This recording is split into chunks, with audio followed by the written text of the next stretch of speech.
Hello दोस्त, social media family को मेरा प्रणाम और छोटों को ढेर सारा प्यार। दोस्तों,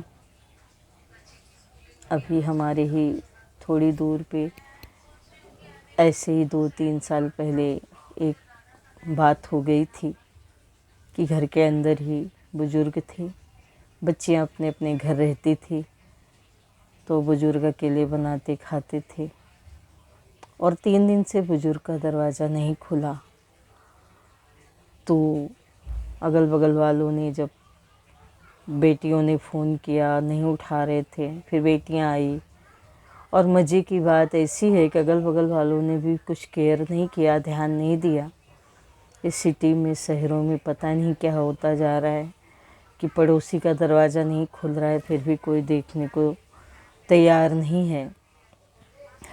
तो 3 दिन, चौथे दिन एक दो बेटी आई और देखा तो अंदर वो बुजुर्ग ऑफ हो चुके थे। सब कुछ हुआ उनका क्रियाक्रम। अब वो रांची के मेन रोड, हमारा भी वही रास्ता पड़ता है और मैं देखती थी कि बुजुर्ग बाहर हमेशा कुर्सियों पे बैठे रहते थे। तो एक आदत सी बन गई थी हमारी भी आना जाना उसी रास्ते से हुआ करता था।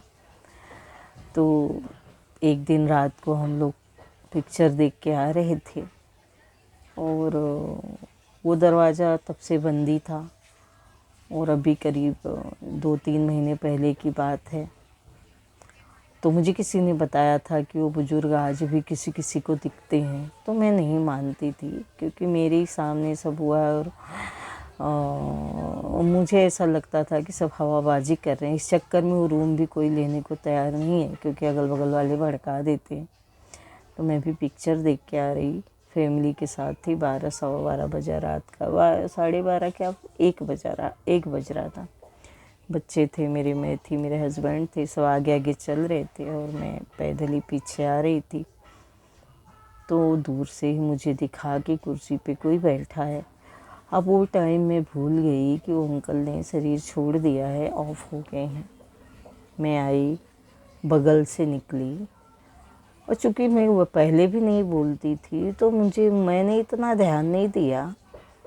लेकिन एक बात मुझे लगा कि वो अंकल बैठे हैं, तो मुझे ऐसा लगा कि नींद नहीं आ रही होगी तो बैठे हैं, क्योंकि बाहर ऐसे भी लोग घूमते 12-1 बजे रात तक मिलते हैं जिसको नींद नहीं आती, तो बहुत लोग मिल रहे थे। लेकिन मेरे दिमाग से निकल गया था कि वो नहीं है। और अचानक ही जब मैं घर के अंदर आई, मैं बैठी और मैंने भगवान का नाम लिया तो मुझे क्लिक हुआ। उनको तो ऑफ हुए ही हो गया है 1-2 महीने। यकीन मानो, मैं अभी भी मेरे रोंगटे खड़े हो रहे हैं क्योंकि मेरे घर में मेरे बच्चे पति मुझे गुस्सा करते हैं कि तुम बहुत फालतू बातें सोचती हो इसलिए दिखता है। लेकिन कुछ तो है गॉड शक्ति मेरे पास, गॉड गिफ्टेड तो मैं हूँ कि मुझे ऐसे फीलिंग होती हैं, ऐसे दिखते हैं। और मज़े की बात ये है कि मैंने वो ध्यान से उनका मुँह भी नहीं देखा, मैं बगल से निकल आई। लेकिन जब घर के अंदर आई और मैंने ध्यान दिया तो बोली अरे उनको तो शरीर छोड़े 2 महीने हो गया। फिर मैं डर गई, मेरे रोंगटे खड़े हो गए। ये मैं आपसे कह रही हूँ, मेरे घर वालों से मैं नहीं बोलती क्योंकि ऐसे अनुभव मेरे साथ होते ही रहते हैं। और मेरे घर वाले मुझे बोलते हैं कि तुम हॉरर ज़्यादा देखते हो या तुम ज़्यादा इस पे सब पे विश्वास करते इसलिए तुम्हारे साथ होता है, हमारे साथ क्यों नहीं होता है। मैं बताऊँ, मेरे साथ तो ऐसा भी होता है कि कभी कभी मैं कोई बात सोच लेती हूँ कि उसका आंसर मुझे जानना है और वो आंसर भी मुझे सपने में आ जाएगा या हृदय में आ जाएगा या किसी न किसी रूप में वो मेरे सामने आ जाता है। एक बार ऐसे ही मैं किसी रिश्तेदार के घर में गई थी। आज भी वो भी मेरा वीडियो देखते हैं। उनके घर में गई थी और उनके पड़ोस में कुछ ऐसा था और मैं एकदम नई थी, मतलब 25-26 साल की उम्र थी मेरी। ऐसा भी नहीं मैं आज के जैसे थी। और मैं ऐसे नाम जप की मेरी आदत, और मैं अपने रिश्तेदार घर में सोई। रात को मेरे सपने में वो इंसान आया और बोलता है कि मैं फला फला हूँ, और जब उसकी शादी हुई ना तो उसकी गाड़ी के कार के नीचे ही वो गड्ढे में मुझे किया गया था काला जादू, और मैं इसके साथ आया हूँ। मैं उठी और मैंने अपने जो रिश्तेदार हैं उनको बताया कि जो तुम्हारी मतलब बहू है उसके साथ ऐसा ऐसा हुआ, ऐसा ऐसा नाम है, उसके गांव का है। वो लोग एकदम आश्चर्यचकित रह गए, क्योंकि जो दुल्हन थी उसके गांव का ही सब कुछ था और दुल्हन को सब पता था। वो आके मुझे बोलती है आपने कोई कोर्स किया क्या, कोई पढ़ाई किया क्या? बोली नहीं। फिर बोलती आपको कैसे पता? मैं बोली मैं रात में सोई थी और मैंने सपना देखा, क्योंकि कल आपकी तबीयत खराब थी, तो मेरे मन में हुआ क्या है कैसे है, और रात में सब कुछ मेरे को आके वो खुद बता के गया। तो मुझे ऐसा लगता है ऐसा हजारों केस है मेरे साथ जो होते रहते हैं, आज भी होते रहते हैं। मुझे फील हो जाता है, मुझे प्रेजेंट कहीं भी ऐसा कुछ हो तो मैं जान जाती हूँ, मैं समझ जाती हूँ, मैं फील कर लेती हूँ। मैंने कोई कोर्स नहीं किया है, मैंने कोई पढ़ाइयाँ नहीं की है। हाँ, स्पिरिचुअल में बचपन से हूँ। भक्ति तो इतनी मैं बचपन से करती थी कि मेरी मम्मी मुझे डांटती थी, इतना मत कर भक्ति, तू सन्यासी हो जाएगी। और आई लव भोले बाबा, भगवान शंकर के पीछे तो मैं पागल थी, पागल। मतलब ऐसी थी कि रात में छुप छुप के मैं जाके मेरे सामने शिवलिंग है, घर के सामने ही, ज़्यादा करके यूपी में हर घर के सामने शिवलिंग रखते ही हैं, और तुलसी का पौधा, दो चीज़ रहती है हर घर के सामने। तो मैं ऐसी पागल थी कि मैं रात को भी जाके उनके चरण छू के ऐसे उनको नमन करके आती थी, जबकि कहते एक पूजा पाठ तो सुबह होता है।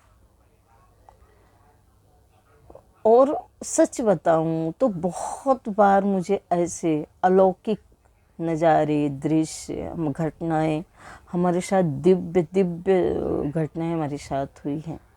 मुझे नहीं मालूम, लोग बोलते हैं कि ये मंत्र जपो, वो मंत्र जपो, ये करो वो करो। मैंने कोई भी सिद्धि नहीं हासिल की है, लेकिन कुछ तो मेरे साथ पॉजिटिव है जो मुझे ऐसे ब्लेस किया हुआ है, और मैं इससे हज़ारों अनगिनत आपके सामने अनुभव रख सकती हूँ।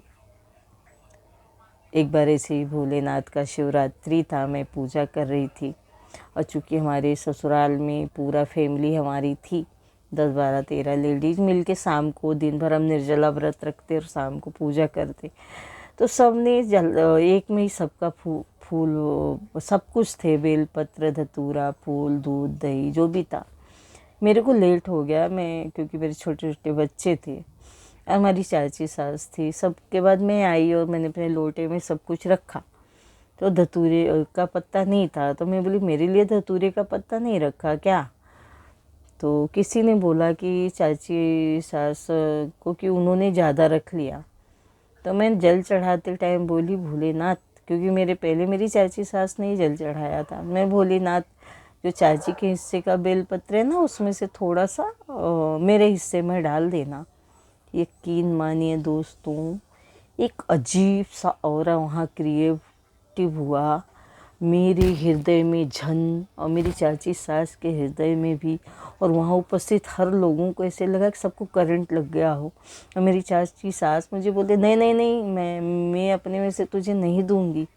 लेकिन भोलेनाथ तक तो मेरे भाव पहुँच चुके थे, कि भगवान भाव का भूखा होता है। ये होता है कनेक्शन आत्मा का परमात्मा के साथ। तो कनेक्शन भगवान से बना के रखेंगे। दुनिया के सारे कनेक्शन फेल हैं। अपने भगवान को प्यार करिए, स्पिरिचुअल रहिए, धार्मिक रहिए, दिखावा नहीं, अंतरात्मा से भगत बनेंगे हम ना, तो अंतरात्मा से हमारा कोई भी नहीं बिगाड़ सकता। क्योंकि जब हम आत्मिक रूप से मजबूत रहेंगे तो बाहरी रूप से कोई हमारा कुछ भी नहीं कर सकता है। तो कुछ गलती हो तो माफ़। सबको मेरा लव यू, बाय बाय। फिर आपसे बात करेंगे।